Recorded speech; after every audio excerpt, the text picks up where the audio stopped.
Je termine mon séjour de 2 jours en Maurienne sur les chapeaux de roue avec un des moments forts qui est la visite du chantier du Lyon-Turin et puis l'inauguration de ce tunnelier qui est tout un symbole à la fois de l'avancée du projet qui n'est plus pas un projet mais qui est une réalisation concrète maintenant.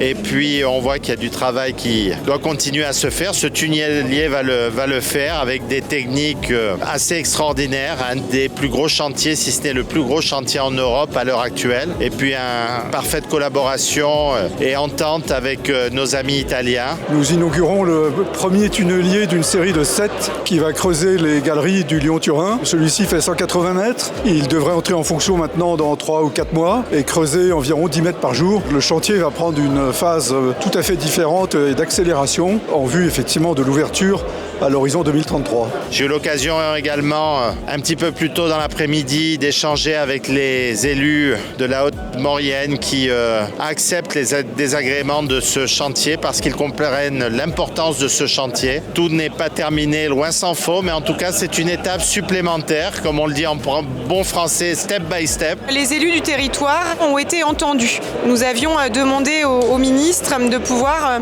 avoir une enveloppe supplémentaire d'accompagnement des projets du territoire en compensation. Et le ministre a accepté d'accorder une enveloppe de 15 millions supplémentaires à l'enveloppe qu'on appelle le FAST, qui est de 30 millions, pour accompagner les communes dans leurs projets. Et nous allons travailler pour faire en sorte que ces financements supplémentaires ils soient ciblés sur les communes les plus impactées. Donc on est heureux que le ministre soit venu avec des réponses à nos interrogations et des réponses aux attentes des élus et aux attentes des Mauriennais.